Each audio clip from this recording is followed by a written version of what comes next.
Olá pessoal, hoje é terça-feira, 25 de novembro de 2025, e nosso querido amigo John Helmer está aqui conosco. Bem-vindo de volta, John. Obrigado na that animal. Says bavautam.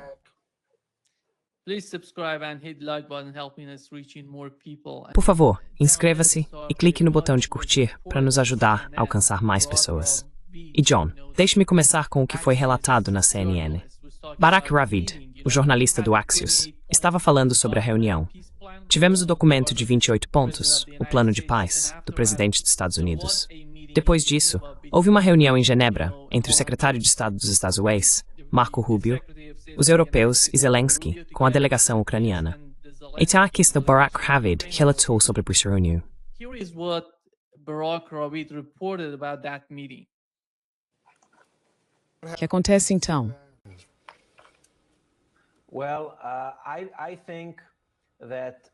Bem, acho que o presidente Zelensky entendeu muito bem o quão altas são as apostas. É por isso que ele não descartou o plano de Trump. Ele não disse não. Ele disse: estou disposto a negociar com base neste plano de paz dos Estados Unidos. Acho que ele vai continuar fazendo isso. E na minha avaliação, o que ele vai fazer é muito parecido com o que o ex-primeiro-ministro israelense Levi Eshkol disse na década de 1960. Estou cedendo e cedendo e cedendo até conseguir o que quero.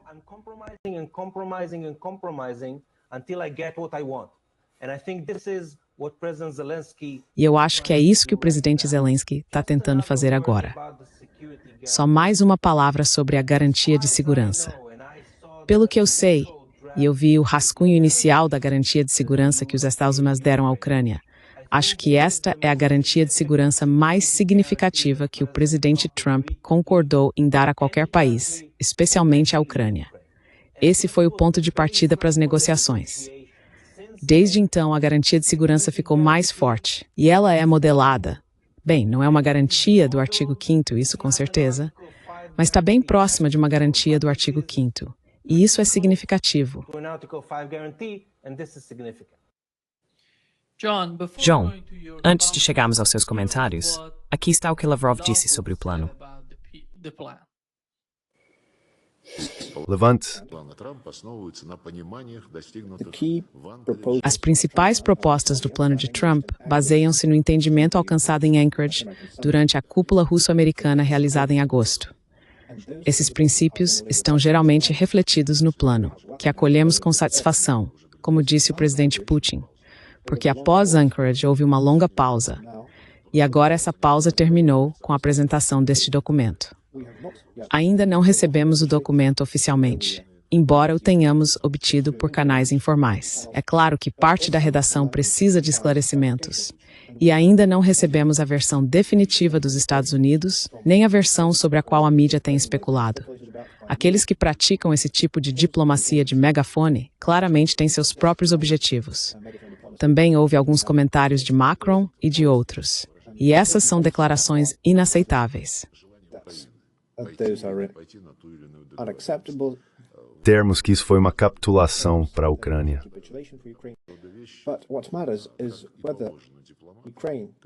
O que importa é se a Ucrânia está disposta a participar de tal acordo.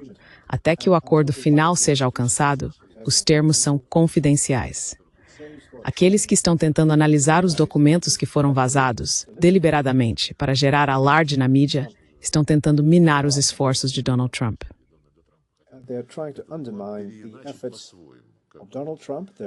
Eles estão tentando distorcer o plano, mas que cuida for desprevenido.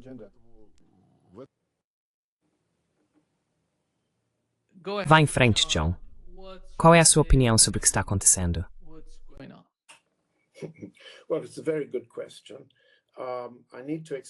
Bem, é uma ótima pergunta. Preciso explicar ao nosso público que estou usando uma câmera e um dispositivo enquanto viajo que não me permitem olhar diretamente para a câmera, para as evidências ou para você e o público.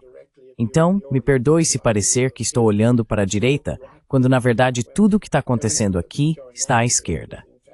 Primeiro de tudo, não precisamos de um israelense citando autoridades israelenses para nos aconselhar sobre o que está acontecendo. Nenhum israelense tem a competência ou a base de informações para nos dizer o que está acontecendo nesta guerra. Então, vamos esquecer o que o Sr. Barak David disse no Axios. Barak David said in Axios. Second, what's happening here is very different on the... Em segundo lugar, o que está acontecendo aqui é muito diferente do lado russo, do lado ucraniano e do lado americano. Pelo que está sendo publicado e pelo que não está sendo publicado, vamos tentar destrinchar isso. Em primeiro lugar, temos uma série de reuniões nas quais os Estados Unidos estão tentando ocultar sua retirada de uma derrota inevitável na guerra da Ucrânia. Isso é uma perda total para Trump. Como já dissemos antes, Nima, Trump psicologicamente e os Edazueis, política e estrategicamente, acreditam que devem sempre vencer, vencer e vencer. Isto é uma retirada. Os termos dessa retirada estão fortemente camuflados aqui. Todos os lados querem continuar a guerra, deixando de lado a Rússia, é claro.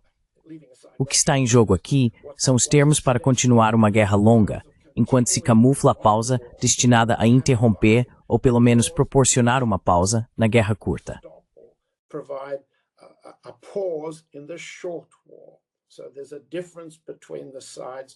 Então, há uma diferença entre os lados em relação aos termos de uma guerra curta. Por outro lado, o que temos é um acordo geral entre o governo dos Estados Unidos, a administração Trump, os aliados da OTAN, todos eles, e os ucranianos, seja quem for que esteja no comando do Estado-Maior ucraniano e em Kiev politicamente, sobre os termos para continuar a guerra com a Rússia e, de alguma forma, evitar uma derrota militar total. Eles querem preservar o suficiente de uma pausa de guerra curta, sem chegar à capitulação, a capitulação total e ao fim completo de uma guerra curta nos termos da Rússia. Então, entre uma pausa de guerra curta e a continuação de uma guerra longa, temos muitas tentativas diferentes de alcançar algum tipo de acomodação. Dito tudo isso, o que realmente temos aqui?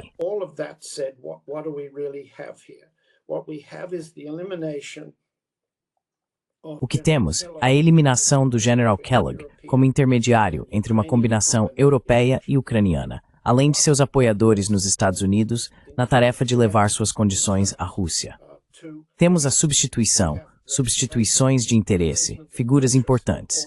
O secretário do Exército Driscoll, amigo e colega de turma em Yale do vice-presidente Vance. O general Randy George, chefe do Estado-Maior do Exército. O general Donna Hall, comandante das forças do Exército dos Estados Unidos na Europa e na Ásia, além de 2 ou 3 outros generais. Estou apenas consultando meus papéis para ver se consigo identificar os nomes. Eles apareceram em Genebra. É possível ver o General George ao fundo. Não tenho certeza se reconheço o General Donna Hall à mesa. Também está presente, e é importante observar, Jared Kushner. You also have, and it's important to notice, Jared Kushner. Kushner represents the money interests of the Trump. Kushner representa os interesses financeiros da família Trump. Isso é importante. Pela primeira vez, há 2 homens do dinheiro, Stephen Witkoff e Jared Kushner, representando os pontos 13 e 14 do chamado Plano de 28 pontos, elaborado pelo governo Trump. Esses são os termos segundo os quais a Rússia abriria mão da ideia de que havia perdido, sido roubada ou tido confiscados 300 bilhões de euros em reservas soberanas, permitindo que 100 bilhões fossem investidos sob a gestão de Kushner e Witkoff, com controle administrativo e diretorial dos Estados Unidos em supostos investimentos na Ucrânia. 50% da lucratividade iria para o lado norte-americano, ou seja, Kushner, Witkoff e a família Trump. Trata-se de uma transformação muito importante das reservas soberanas russas em lucro pessoal para Trump.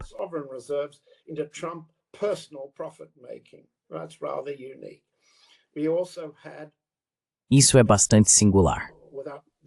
Também tivemos, quero dizer, falando sem as anotações do ponto 14 à minha frente, a redistribuição do saldo das reservas soberanas, anunciada até agora como um confisco das reservas e ativos russos, para um fundo de investimento conjunto entre os Estados Unidos e a Rússia, essencialmente sob controle individual de ambos. É a privatização dos fundos soberanos da Rússia. Essa é uma forma única de privatização.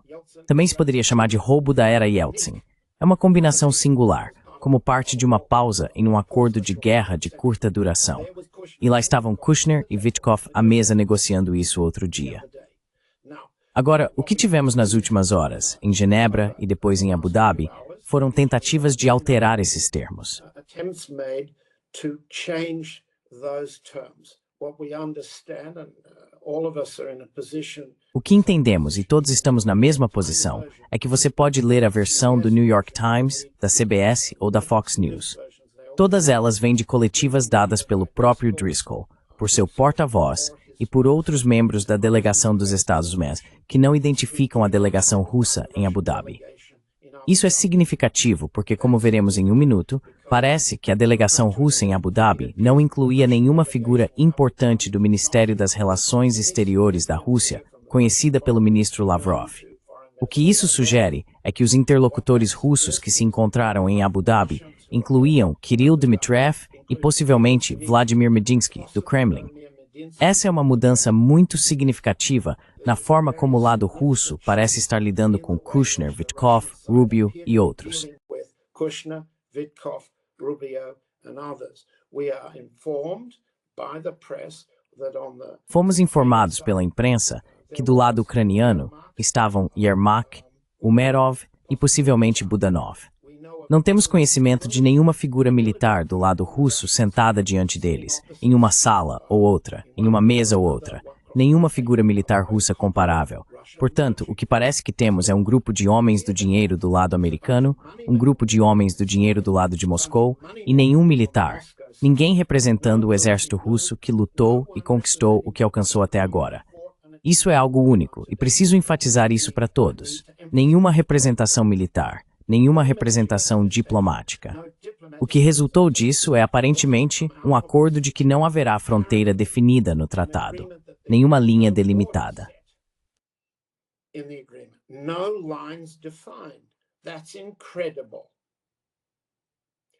Isso é incrível. Nenhuma representação militar do lado russo para negociar como as linhas seriam traçadas ao longo das linhas de contato.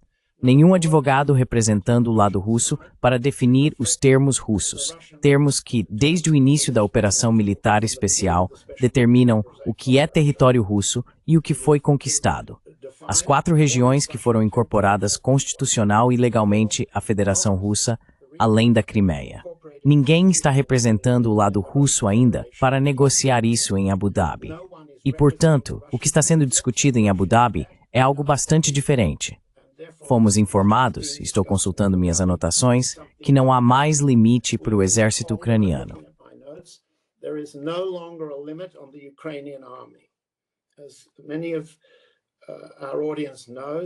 Como muitos em nossa audiência sabem, Nima, você teve colegas que apontaram que no acordo original de Istambul, o lado russo propôs um limite de 85.000 homens para as forças armadas ucranianas. Isso foi em abril de 2022. O lado ucraniano, apoiado pelos Estados Unidos, acredito eu, buscava um limite de 250.000 homens. Talvez eu esteja errando por alguns milhares. E de repente, após 3 anos de destruição total do exército ucraniano, o número saltou de 85.000 ou 220.000 em 2022, no início da operação militar especial, para 600.000. No fim de semana, em Genebra, subiu para 800.000. Agora, em Abu Dhabi, fomos informados de que todos os limites sobre as forças armadas ucranianas que sobreviveriam ao armistício, o fim, a pausa da curta guerra, seriam removidos.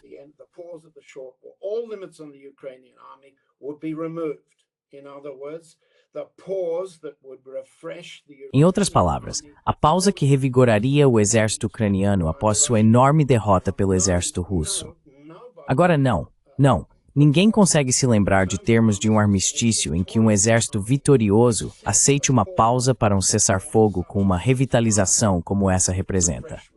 Além disso, estou olhando novamente minhas anotações. Fomos informados, por todas as fontes que vazam de Abu Dhabi, que a questão da anistia não está mais no chamado Acordo de 19 pontos, ou na versão abreviada, o Acordo de Abu Dhabi, vamos chamá-lo assim, Genebra modificada para Abu Dhabi. Não há, vejamos, nenhum acordo sobre fronteiras que mencionamos, nenhum acordo proibindo forças da OTAN dentro da Ucrânia. Provavelmente há muitas outras medidas, mas o que estamos vendo aqui?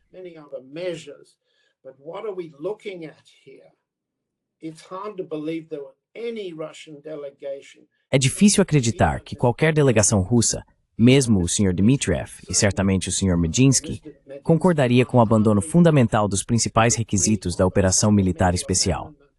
A ausência de uma proibição de tropas da OTAN na Ucrânia significa o reforço da plataforma de combate ucraniana contra a Rússia, que foi derrotada e está em processo de aniquilação total. Em primeiro lugar, a ausência de limites para o exército ucraniano significa a reconstrução desse exército na paz que se seguiria. Não faz sentido, do ponto de vista militar, uma pausa neste momento, levando, como o lado russo espera, a uma guerra prolongada, quando o lado russo vem tentando há vários anos encontrar uma solução para evitar que essa guerra longa continue.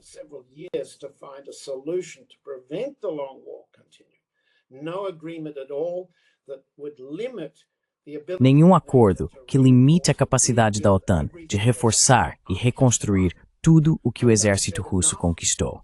Já não disse o suficiente?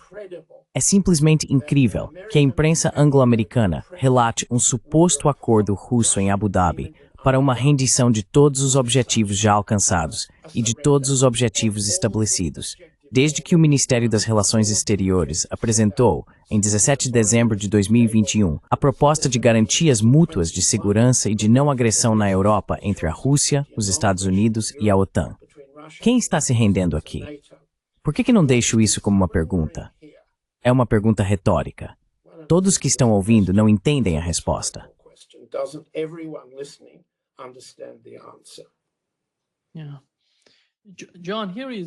Sim.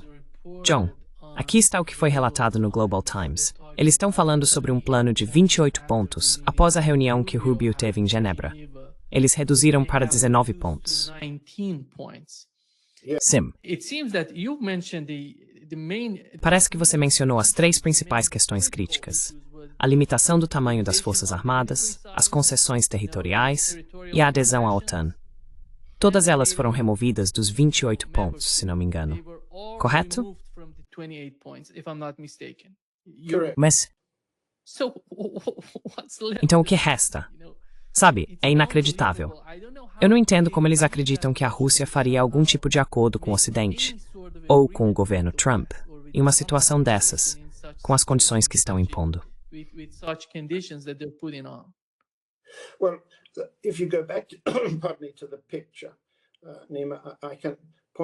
na foto, Nima, posso apontar que na imagem bem ao fundo, no lado esquerdo, do lado americano da mesa, é possível ver um homem em uniforme militar.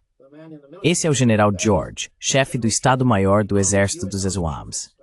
À esquerda dele, acredito que seja possível ver o general Donohue. A figura militar identificada como Donohue pode não ser realmente ele, mas está vestindo um uniforme azul, não um uniforme comum do Exército dos Azawams.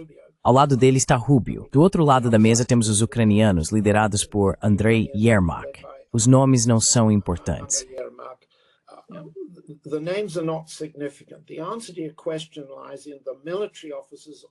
A resposta à sua pergunta está no fato de que os oficiais militares do lado dos Estados Unidos na mesa vieram com Driscoll, que está à esquerda de Rubio na foto, para dizer à delegação ucraniana do outro lado: vocês não podem vencer esta guerra. Vocês a perderam, a menos que saiam agora. De certo modo, a resposta à sua pergunta é que esse grupo de pessoas representa os perdedores da guerra. Os homens de uniforme militar entendem muito bem que não há nada que os Estados Unidos possam fazer militarmente agora para evitar a derrota de todos os bolsões ucranianos ao longo da frente. E nada que possam fazer para salvar a Ucrânia dos ataques aéreos que estão, lenta mas seguramente, eliminando o fornecimento de energia e a capacidade de gerar calor e luz no oeste da Ucrânia durante o inverno.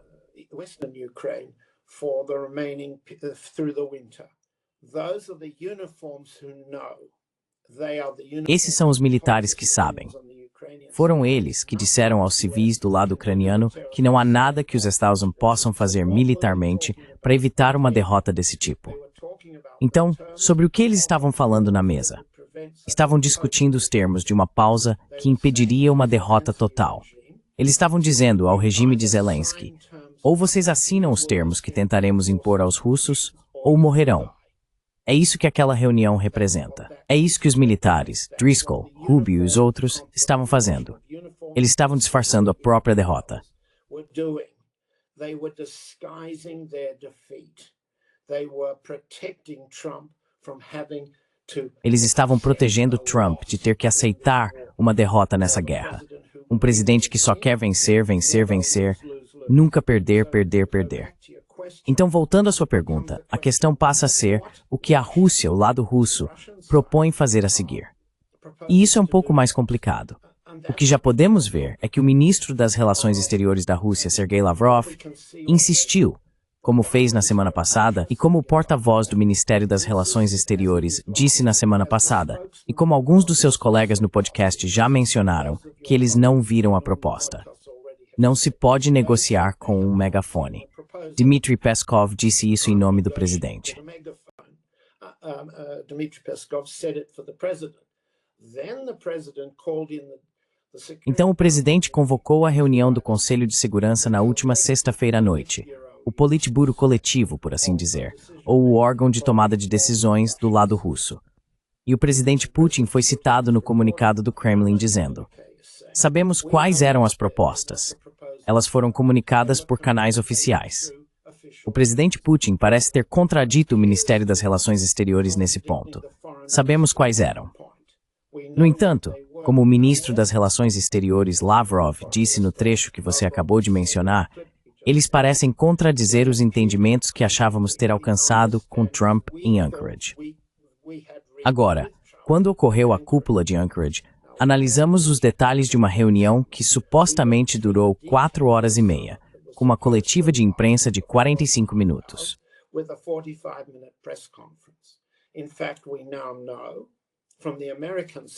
Na verdade, agora sabemos, pelo lado americano, não pelo lado russo, que Trump se levantou e disse: "Estou indo para casa", no meio do encontro. Ele encurtou toda a reunião para cerca de 2 horas e 15 minutos. E a coletiva de imprensa para 12 minutos. 12 desses minutos foram ocupados, 8 com uma declaração escrita que o presidente Putin leu e 4 que o presidente Trump também leu. O que se aprende, ou que se entende, quando o ministro das Relações Exteriores Lavrov pergunta: "Os entendimentos foram alcançados?" Seja o que for que entendamos que tenha acontecido, metade do tempo ocorreu em vez do total previsto. Então digamos que metade dos entendimentos que eles buscavam foi alcançada, não o conjunto completo. Isso significa que metade dos entendimentos permanece, digamos, subinterpretada, ambígua, difícil de compreender em retrospectiva. Difficult to understand in retrospect. So the Russian side is trying to say. Então, o lado russo está tentando dizer que, embora ainda não saibamos oficialmente o que o lado americano propõe, especialmente o chamado Plano de 28 pontos, em particular os pontos 13 e 14 que eu já mencionei e que tratam do investimento de dinheiro, o lado russo afirma: "Não podemos negociar oficialmente com alegações e documentos não oficiais que não foram apresentados como um pacote completo dos Estados Unidos, com o qual os ucranianos concordaram." Embora não possam fazer isso, há uma facção. Deve haver uma facção. As evidências mostram que há uma equipe de negociação russa em Abu Dhabi trabalhando com base nesses 28 pontos. Quem são essas pessoas, como eu disse, é algo especulativo, e já mencionei 1 ou 2 nomes. O que também podemos deduzir é que ainda não há, do lado russo, um consenso sobre os detalhes dos termos.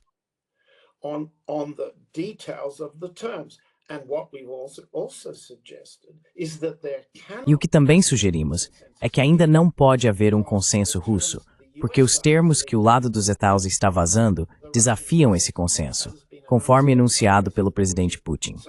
Portanto, o que Lavrov quer dizer com os entendimentos de Trump, os entendimentos com Trump em Anchorage, é o que o presidente Putin disse a Trump, e que Trump aparentemente compreendeu e concordou.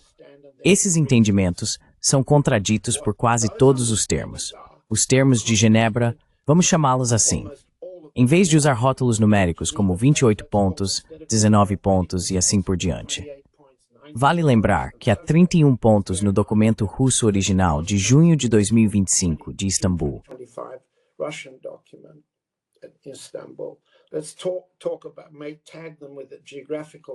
Vamos falar sobre, talvez marcá-los com nomes geográficos. O que podemos dizer é, e espero que isso responda à sua pergunta, que há uma divisão de trabalho e possivelmente uma divisão de visões e, portanto, dissenso, não consenso, do lado russo sobre o que os americanos estão fazendo para organizar um acordo aliado. E se eles chegaram ao ponto que agora nos foi dito ter acontecido em Abu Dhabi, precisamos perguntar quem eram os russos lá. E a presença deles sugere que concordaram com essa extensão. E essa extensão, com tudo o que acabamos de dizer, representa uma contradição fundamental dos termos russos, dos objetivos da operação militar especial, e uma contradição fundamental do que aconteceu no terreno.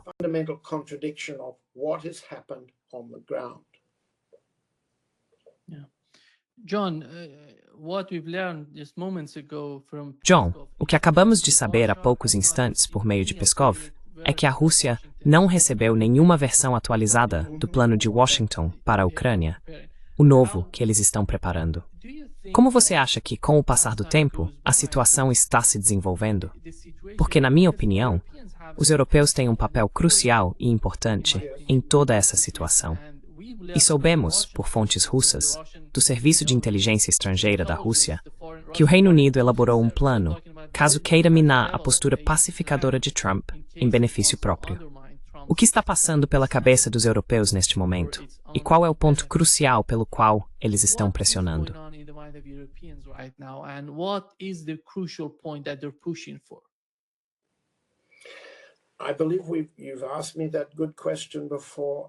Acredito que você já me fez essa boa pergunta antes, e colegas do Dialogue Works têm opiniões um pouco diferentes. Mas deixe-me tentar reformular o que penso que as evidências mostram.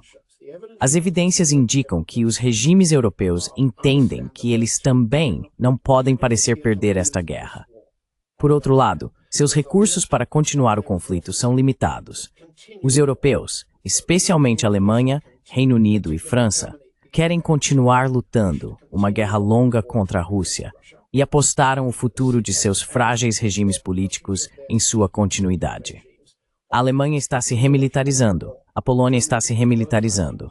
A França e o Reino Unido estão fazendo o mesmo, assim como a Finlândia e os demais ao longo da frente do norte da Europa.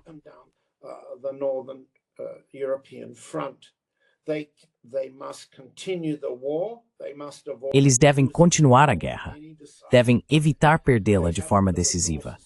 Não têm os recursos para isso, especialmente desde que o governo Trump impôs o princípio de que seja o que for que os europeus façam para manter a guerra em andamento, eles devem pagar a conta dos Estados Unidos. Portanto, para os Estados Unidos, continuar a guerra significa, primeiro, não perder, e segundo, extrair dinheiro dos europeus para pagar pelas armas necessárias para sustentar os combates na frente ucraniana. Então, não perder e continuar. Esses são, digamos, objetivos um tanto contraditórios, mas são os objetivos das potências europeias, e podemos ver isso em todas as suas ações.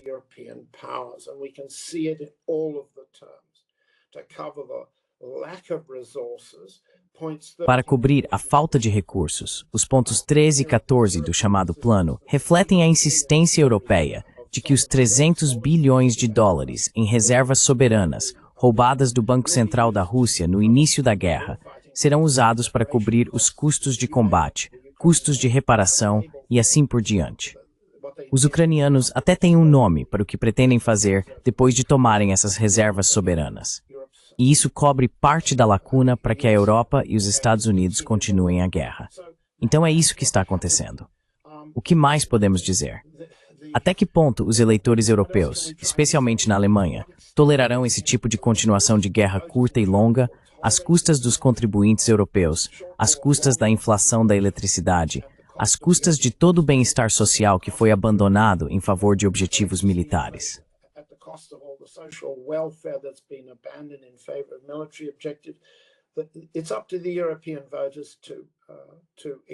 Cabe aos eleitores europeus se expressarem, mas até agora eles têm sido reprimidos. Eles não o fizeram. E até que o façam, essa combinação de objetivos contraditórios com a remilitarização continuará. Agora, o dinheiro também fala tão alto, se não mais alto, do que os votos. E os mercados financeiros, nos últimos dias, reduziram os preços das ações das empresas de defesa. as empresas de defesa listadas da França, do Reino Unido, da Alemanha e dos Estados Unidos. O mercado acredita que haverá menos guerra, o que significa menos dinheiro de compras governamentais, ou seja, menos dinheiro dos contribuintes nos Estados Unidos e na Europa para a continuação da guerra por meio dos gastos estatais com empresas de defesa.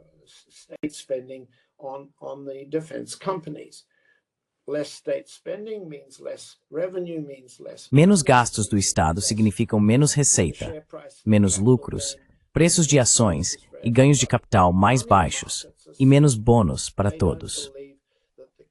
Os mercados financeiros estão dizendo que não acreditam que os termos de uma paz permitiriam uma forma de prosperidade de longo prazo baseada na guerra para eles mesmos.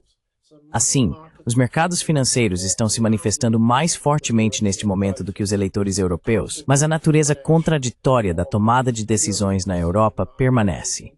Isto não é uma coalizão de mortos-vivos. Isto não é uma coalizão de erros estúpidos de cálculo. É um cálculo inteligente feito por indivíduos politicamente fracos, combinado com a fantasia norte-americana de que perder, perder, perder pode ser disfarçado de ganhar, ganhar, ganhar. That lose, lose, lose can be disguised as win, win, win.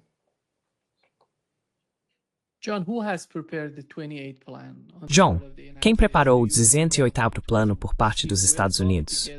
Você acredita que foi Steve Witkoff, junto com outras pessoas? Ou foi ele junto com Kirill Dmitriev? E o que sabemos sobre isso? Porque ontem, John, o ponto que estou tentando destacar é que eu estava conversando com Paul Craig Roberts, e ele disse que 600 mil é demais para a Rússia aceitar. Você sabe, como você mencionou durante as negociações de Istambul em abril de 2022, eles estavam falando em 85 ou 65 mil soldados do lado ucraniano. E agora isso aumentou drasticamente para 600 mil. E agora os europeus propuseram 800 mil. Como você mencionou, parece que no novo plano, após a reunião de Genebra, a limitação foi removida. Como você vê isso? Yes. Well, I'd be repeating myself and saying, Bem, eu estaria me repetindo ao dizer que concordo com meu colega Paul Craig Roberts. O número representa o número da vítima, o número do derrotado. E Paul Craig Roberts não é o único entre nossos colegas da Dialogue Works que deixou claro que esse tipo de limite numérico tem o propósito de ser uma força de segurança interna, uma força policial para garantir a segurança interna, e não uma capacidade de fazer guerra. Todas as revisões desses números representam a continuação da guerra contra a Rússia no campo de batalha ucraniano. E não há justificativa para o lado russo aceitar a cifra original, que já estava além do que eles haviam oferecido, 85 mil, se não me engano, no acordo de abril de 2022.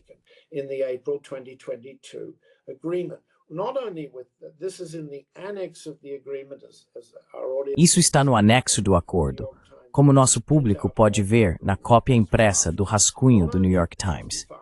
Não apenas 85 mil, se não me engano, numericamente, mas também limites especiais para o número de tanques, limites especiais para o número de peças de artilharia de longo alcance e limites especiais para equipamentos de mísseis e foguetes de longo alcance destinados a atacar a Rússia. Todos os limites nesse anexo foram elaborados para garantir que o território ucraniano não continue sendo uma plataforma de combate para atacar a Rússia. Nem a Rússia nas regiões da Novorússia, nem a Rússia no interior, nem a Crimeia.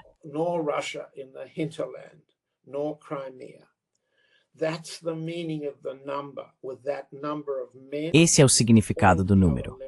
Com esse número de homens, vem todos os outros limites. Qualquer sugestão de que um acordo de fim de guerra não teria limites de forma alguma, e nenhuma retirada das forças da OTAN, equipes de comando, planejadores, equipes de mísseis de compartilhamento de inteligência e assim por diante, qualquer abandono desses limites significa a continuação da guerra. Portanto, não é um acordo de paz de fato. É essencialmente um cessar-fogo no local, permitindo reforços. E isso tem sido explicitamente rejeitado repetidas vezes pelo presidente Putin e por todos do lado russo, incluindo o Politburo e o Conselho de Segurança.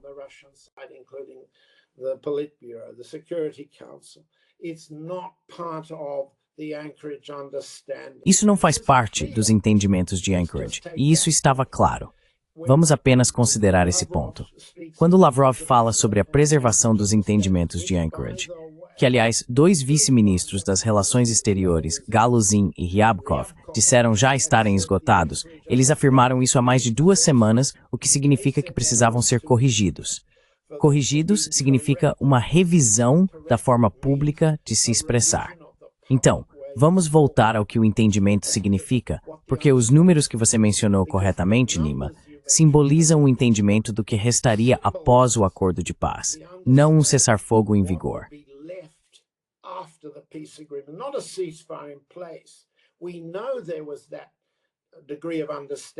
Sabemos que houve esse grau de entendimento com Trump, porque o próprio Trump disse isso. Ele afirmou: "Não estou mais insistindo em um cessar-fogo no local, porque tais cessar-fogos não se mantêm, a menos que haja um acordo de paz abrangente junto com ele." Uma das poucas demonstrações de bom senso, uma das raras frases complexas, sem slogans, que o presidente dos Estados Unidos conseguiu formular nos últimos meses. Mas então Trump voltou atrás. Como ele voltou atrás? Falamos sobre isso no Dialogue Works. O Dialogue Works deixou claro que Trump reverteu essa posição. Depois ameaçou lançar o Tomahawk, todo mundo se lembra disso, e então introduziu a chamada sanção da Idade da Pedra, aquela que levaria a Rússia de volta à Idade da Pedra, ao bloquear todas as vendas de petróleo russo para a Índia, China, Turquia e Europa.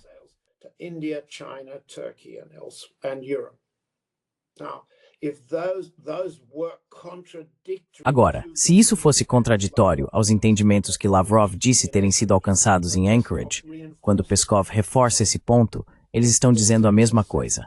Então, onde estamos? Não é isso que sua pergunta quer dizer. Onde estamos agora após a reunião em Dubai? Resposta: a Rússia não recebeu o que a reunião de Dubai produziu.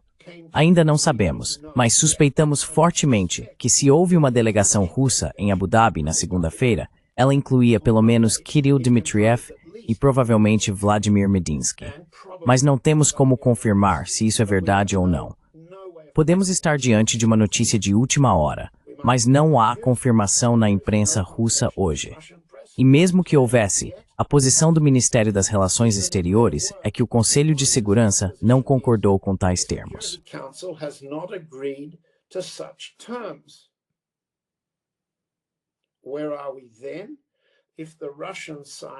Onde estamos então? Se o lado russo diz: "Não concordamos com tais termos porque eles contradizem os entendimentos de Anchorage", e de fato contradizem, o que o lado russo está dizendo? O lado russo está dizendo: "Não nos culpem pela continuação da guerra, porque esses termos foram inventados como uma cortina de fumaça para camuflar a continuação da guerra, que é o que os europeus querem, o que Zelensky quer para sua própria sobrevivência, e o que a maior parte do lado dos Dacians quer, seja por lucro privado, familiar e pessoal. É por isso que Kushner e Vitkov estavam à mesa. Ou pela continuação da guerra, sem as perdas que levaram o general George à mesa, o general Donoghue à mesa e o secretário do Exército Driscoll à mesa."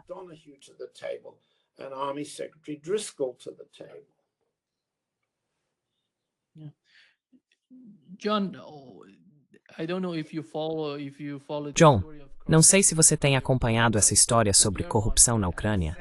Estão dizendo que Yermak está no centro disso, e parece que o establishment nos Estados Unidos não quer deixá-lo cair com essas acusações. Como você vê a situação com o governo Zelensky? Porque isso pode ter um papel importante em colocá-los contra a parede, pressionando-os a aceitar o acordo, os pontos do plano sobre limites militares, concessões territoriais, tudo isso.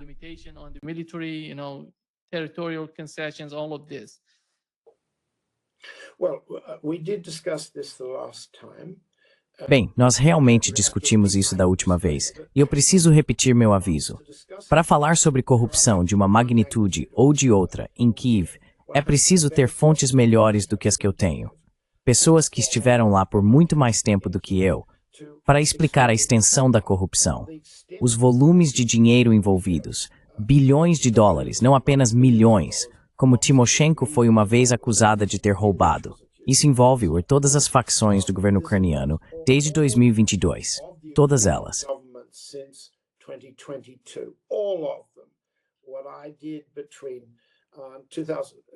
O que eu fiz entre 2014 e aproximadamente 2018 foi documentar a corrupção bilionária que se seguiu à entrada de dinheiro do FMI, do Banco Mundial, da Europa, do Canadá e dos Estados Unidos na Ucrânia, por meio do Banco Nacional da Ucrânia. Esse dinheiro foi então dividido entre banqueiros ucranianos, Kolomoisky e o Private Bank, Viktor Pinchuk e, acredito eu, se não me engano, o Credit Bank, e outros, passando por eles e por todas as suas empresas, saindo da Ucrânia e indo parar em seus bolsos particulares. Eram múltiplos de bilhões de dólares. E essa corrupção não está sendo revertida.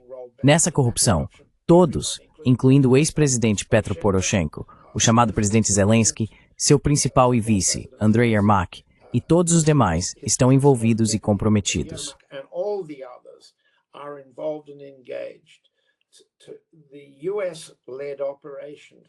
A operação liderada pelos Estados Unidos para preparar Zelensky para um acordo, pressioná-lo, mas não removê-lo, envolveu milhões de dólares em corrupção no setor de energia da Ucrânia, por meio do indivíduo chamado Timur Mindik, de quem já falamos antes. O que precisamos dizer aqui é que há uma disputa de sucessão política decorrente das campanhas anticorrupção. Também há uma luta de sucessão militar em andamento sobre se o general Syrskyi deve ser substituído como perdedor da atual rodada de batalhas ao longo da frente. E se ele for removido, o que o substituirá no Estado-Maior? Será um Estado-Maior projetado para sobreviver, para lutar na nova guerra, depois que os chamados termos de pausa ou de guerra curta forem adotados?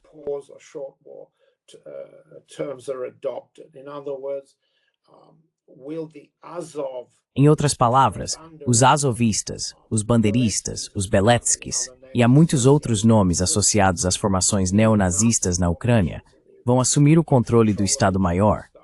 Esse é o problema da sucessão militar, no qual Budanov, chefe da GUR, a unidade de inteligência militar do Estado-Maior, pode atuar de uma forma ou de outra. Portanto, há dois problemas de sucessão na Ucrânia. Um problema de sucessão militar e um problema de sucessão política, ambos voltados a encontrar uma maneira de manter o poder e o dinheiro após o armistício, vamos chamá-lo assim, após a capitulação, após o cessar-fogo, após o acordo. Chame como quiser. Existem dois problemas de sucessão na Ucrânia.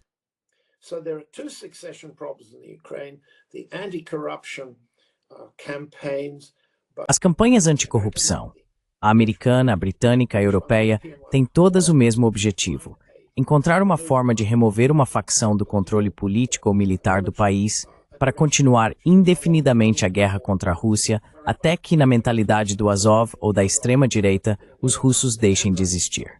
O objetivo deles é genocida, e eles nunca desistirão. O que temos, portanto, são múltiplos problemas de sucessão ligados à continuação da guerra prolongada e uma luta para ditar os termos da guerra curta, de modo a beneficiar uma ou outra facção do lado ucraniano. A política de facções é uma realidade normal em qualquer lugar. As campanhas anticorrupção têm valor faccional na situação política e militar ucraniana neste momento. E é um nível de detalhe que não podemos abordar agora. Não temos tempo para isso. O ponto geral, para repeti-lo, é que esta é uma luta pelo poder para continuar a longa guerra contra a Rússia. É disso que se trata.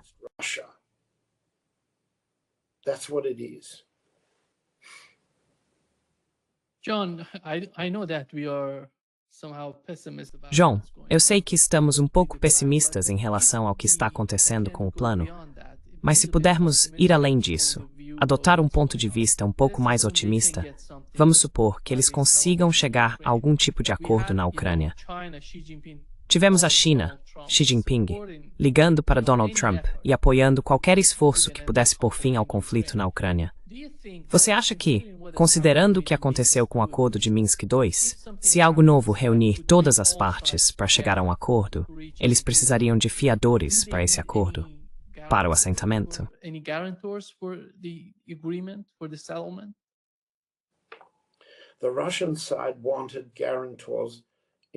O lado russo queria garantidores em Istambul. Se não me engano, houve uma discussão sobre isso. A China teria sido um dos garantidores propostos pela Rússia, mas foi rejeitada pelo outro lado. Acredito que França e Reino Unido foram propostos como garantidores junto com os Estados Unidos pelo lado ucraniano. Depois houve outra discussão, se me lembro bem do rascunho do Tratado de Abril de 2022, sobre a Bielorrússia ter sido proposta como garantidora pelo lado russo, o que não foi aceito pelos lados ucraniano, americano ou britânico. A Turquia foi proposta pelo lado da OTAN, digamos assim, mas isso não foi aceito pelo lado russo.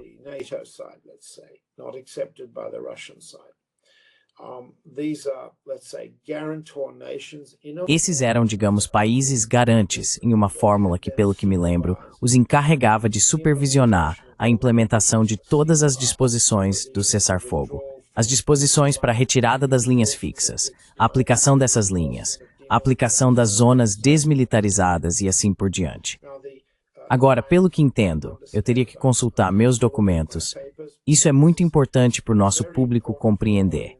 É preciso olhar os documentos, as letras miúdas aqui, para realmente obter a resposta à sua pergunta. As garantias de segurança no plano de 28 pontos eram essencialmente uma operação dos Estados Unidos, pela qual os Estados Unidos foram prometidos compensação financeira, e uma fórmula que, tecnicamente falando, não era ruim.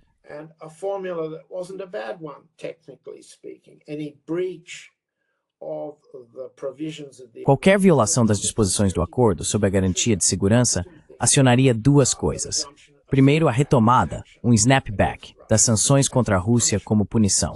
Segundo, eliminaria a estrutura de comitês para decidir se algo constituía uma violação ou não. Era, portanto, uma fórmula muito mais simples, mais fácil de adotar e de concordar. Os Estados Unidos desempenhariam esse papel. E então haveria medidas que beneficiariam a vítima de qualquer violação. Se os ucranianos atacassem a Rússia, ou o lado russo atacasse a Ucrânia, os Estados Unidos, de certo modo, seriam um único árbitro, não um comitê de árbitros. Essas foram as fórmulas adotadas entre 2022 e a semana passada.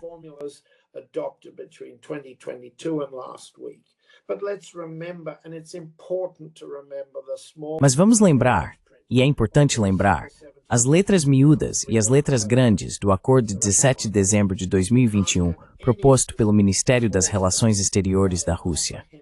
Não se pode ter nenhum desses detalhes menores sem um tratado abrangente, recíproco e de não agressão, no qual a OTAN recue, em que haja um desarmamento verificável de ambos os lados e em que exista um compromisso genuíno, tanto por parte dos europeus quanto dos russos, de se abster de qualquer movimento que represente uma ameaça mútua. Agora, isso não significa um acordo para que a Polônia se torne a nova base de forças aéreas com capacidade nuclear, o que está no plano de 28 pontos. Essa nova disposição é completamente incompatível com esse quadro.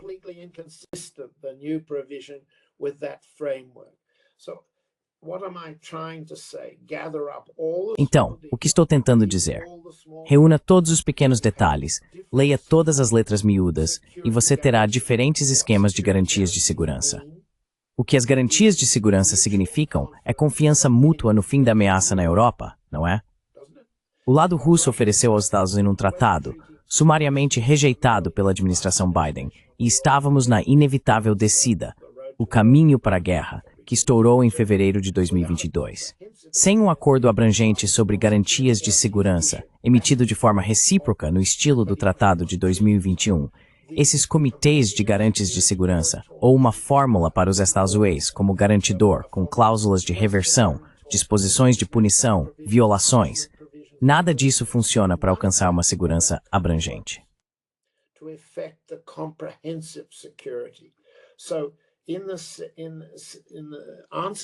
Portanto, em resposta à sua pergunta, as garantias de segurança devem ser abrangentes, devem ser recíprocas, devem ser mútuas, mas também precisam ir além do campo de batalha. Não substituir o campo de batalha ucraniano pela Polônia, nem a Polônia pela Finlândia ou pelos Estados Bálticos, nem substituir todos esses estados ao norte pela Groenlândia ou pelo corredor ártico. Elas não devem transferir a guerra em sequência, como já sugerimos antes, da Europa para a Ásia, contra a China. Nem reconstruir a plataforma de combate ucraniana para os Estados Unidos contra a Rússia, transformando-a na plataforma de combate do Paquistão contra o Irã, contra o Afeganistão e contra a Rússia na frente sul com seu aliado, a Índia.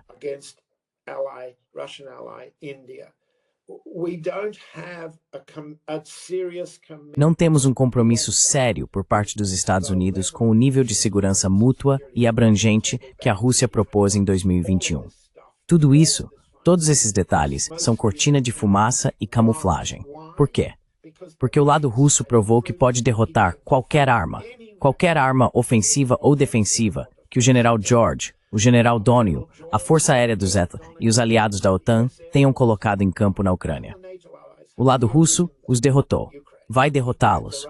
Pode continuar derrotando-os e pode continuar a destruir o outro lado, o lado adversário, o lado ocidental, no campo de batalha ucraniano. Todas essas coisas são tentativas não de oferecer garantias de segurança, mas de criar a base para a continuação da guerra. E, portanto, são garantias de segurança falsas.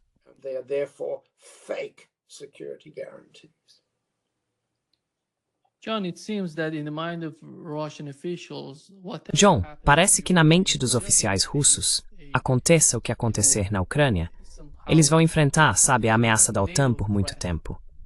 E eles não sei se você viu, o embaixador iraniano na Rússia, falando sobre como a Rússia propôs algum tipo de pacto de defesa entre países com ideias semelhantes se unindo. Há um mapa circulando na internet, e dá para ver os membros de que estão falando. A parte verde escura mostra os membros do novo pacto de defesa. Rússia, Bielorrússia, Cazaquistão, Tajiquistão e Armênia. Kazakhstan, Kyrgyzstan, Tajikistan and Armenia. We have observers like Serbia, cooperation with... Temos observadores como a Sérvia cooperando com o Irã, mostrados em azul, e ex-membros em vermelho, Uzbequistão e Azerbaijão. Como você vê a Rússia lidando com a questão da OTAN? Por que não parece que a OTAN vai desaparecer? Eles estão se aproximando da Rússia, e a situação na Ucrânia fica mais complicada a cada vez que falamos sobre isso. Qual é a solução permanente do lado da Rússia? Seria uma nova espécie de Pacto de Varsóvia, algo que pudesse confrontar a OTAN sem se envolver diretamente numa guerra, mas ainda assim criar algum tipo de força para dissuadi-la?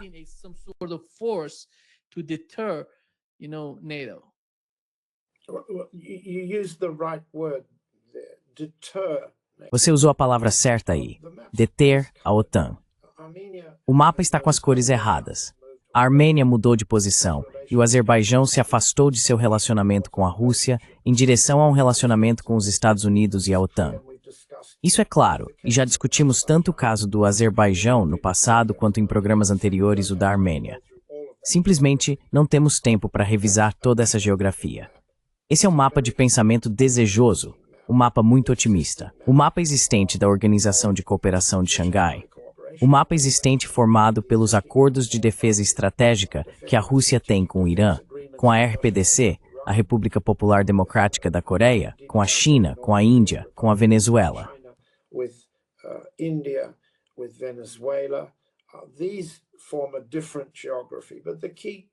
Esses formam uma geografia diferente. Mas o ponto principal que você levanta é importante. Até que ponto esses pactos e o compartilhamento de inteligência e defesa militar realmente funcionam? A implementação que segue os acordos assinados impede um ataque dos Estados Unidos? Bem, acho que temos motivos para acreditar que sim. E o seu diálogo ajuda, porque oferece às pessoas mais do que apenas opiniões. Opiniões de pessoas como nós são comuns. O que tem valor é a leitura das evidências. E as evidências mostram que a atividade do sistema de defesa russo-iraniano, muito além do que está no papel, tem dissuadido outra rodada de ataques israelenses americanos. Dissuasão. Por quê?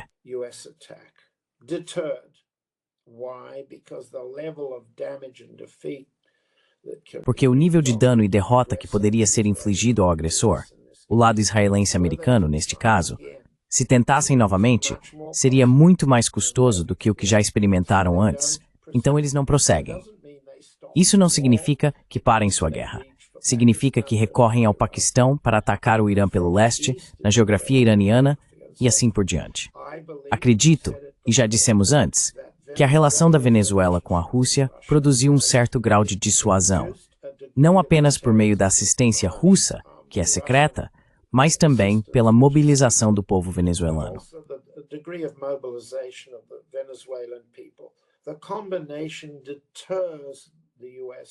A combinação dissuade a frota dos Estados Unidos no Caribe, os fuzileiros navais e as outras forças de intervenção, não forçando o fim da guerra contra a Venezuela, mas obrigando Trump a abandonar sua história de cobertura sobre o fentanil. Isso o força a recorrer a operações secretas para mudança de regime e assim por diante. O nível de dissuasão do lado da parceria russa vem aumentando, enquanto o nível de retirada ou abandono da intervenção aberta no campo de batalha para mudança de regime também tem crescido. É isso que está sendo contido. E o que enfrentamos agora é um grande experimento, ou teste, da resiliência do lado russo em continuar a dissuadir. Também vemos uma diferença de opinião dentro do lado russo sobre o que pode ser alcançado a curto prazo em termos de benefício econômico. Lembrem-se, já dissemos isso antes. Dissemos no Dances with Bears, para que as pessoas possam olhar os números.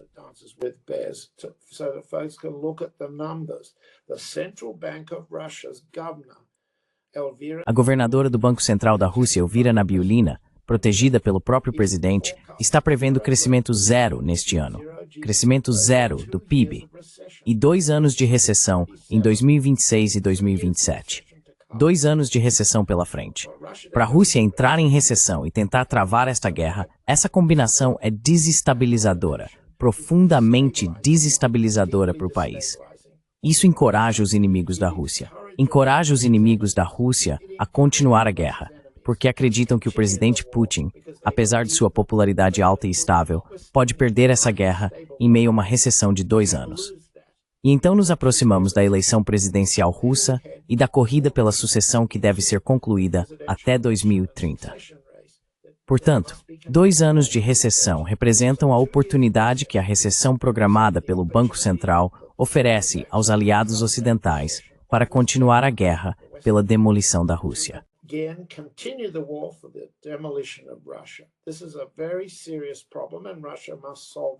Este é um problema muito sério. E a Rússia deve resolvê-lo internamente. Mas isso é uma evidência, pessoal, e vocês precisam levá-la em consideração, porque os europeus acreditam que isso lhes dá confiança. Este é o mapa interno da Rússia, e isso, combinado com as parcerias que você acabou de mencionar, levanta uma questão importante. A Rússia está disposta, nessas circunstâncias incertas pelos próximos 2 anos, a ser confiável por seus aliados estratégicos para dissuadir em sua defesa seus inimigos, todos liderados pelos Estados Unidos e pela OTAN? Essa é uma questão importante, e é uma que a Dialogue Works está ajudando a responder pouco a pouco a cada semana.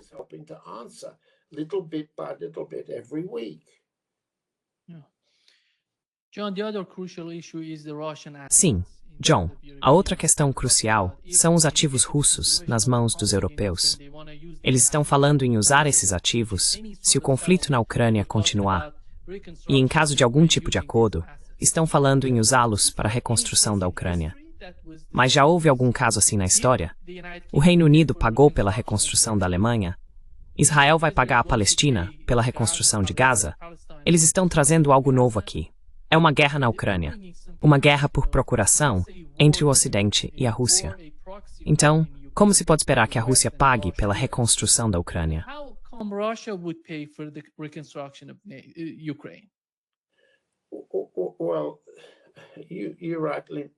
Bem, você tem razão ao destacar esse ponto. É irracional que o agressor, a Ucrânia, tendo sido derrotada pelo alvo de seu ataque, deva então ser reconstruída por esse mesmo alvo. Quando o presidente Roosevelt se encontrou com o rei Abdulaziz da Arábia Saudita, ele sugeriu que a Arábia Saudita poderia aceitar palestinos vindos do esvaziamento da Palestina, para que ela pudesse ser totalmente povoada por judeus que estavam deixando a Alemanha, expulsos da Alemanha, sobreviventes do Holocausto. Abdulaziz disse à FDR: "Isto é algo único na história, senhor presidente. O senhor está sugerindo que as vítimas da guerra alemã que sobreviveram devem pagar pelos danos que a Alemanha causou e ajudar a Alemanha a se recuperar às custas das vítimas."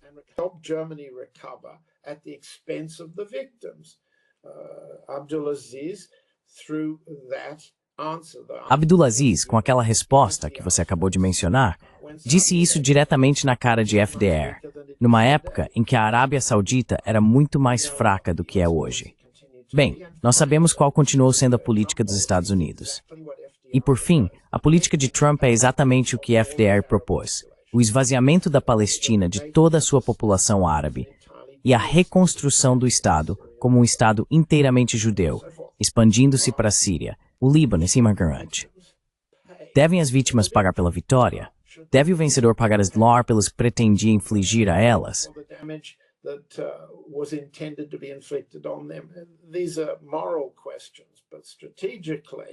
Essas são questões morais, mas estrategicamente, a Rússia já as respondeu com os dois objetivos da operação militar especial: a desmilitarização da Ucrânia.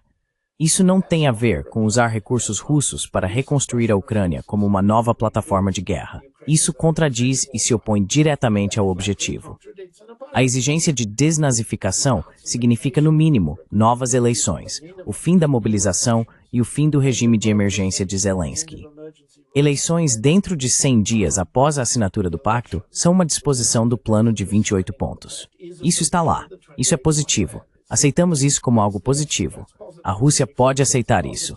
Mas sem a desnazificação, essa disposição eleitoral significa o oposto do que a Rússia propôs. Apenas essa resposta. Poderíamos continuar indefinidamente.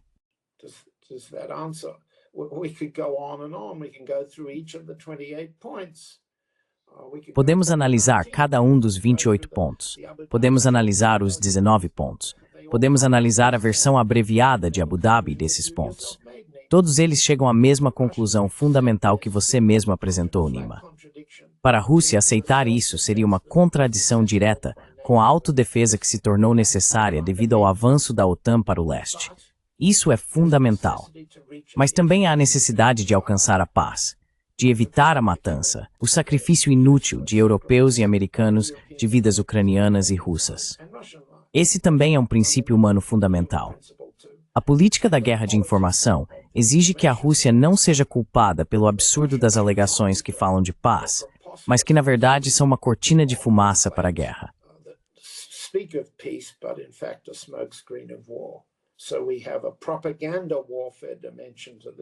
Então, temos uma dimensão de guerra de propaganda nisso. Estamos tentando combater isso, fornecendo ao nosso público fatos suficientes, detalhes suficientes, para que você em casa possa decidir por si mesmo se concorda comigo, com o Nima ou com nossos outros colegas que o que está sendo oferecido é uma cortina de fumaça para encobrir a retirada e a derrota dos Estados Unidos e de seus aliados, e para permitir que continuem essa guerra, levando adiante em uma guerra contra a China, encontrando novas formas de atacar o Irã, pelo leste a partir do Paquistão, novas formas de atacar e enfraquecer a Índia, e assim por diante, até as margens da Venezuela.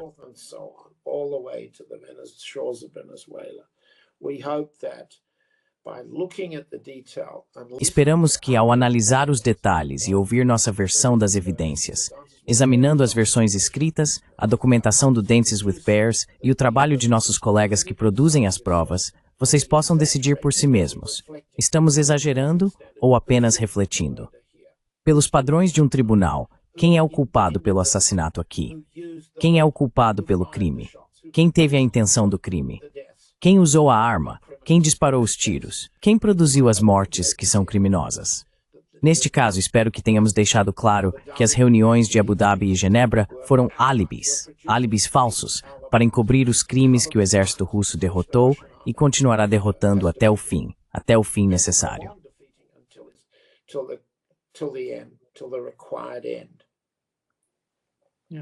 Sim, muito obrigado, Jung. É sempre um grande prazer conversar com você. Muito obrigado por me receber, Nima. Até a próxima semana. Acho que vou conseguir olhar mais diretamente para a câmera e encontrar os documentos com mais facilidade do que conseguimos hoje enquanto estou viajando. Muito obrigado, Nima. Obrigado, Jung. Até mais.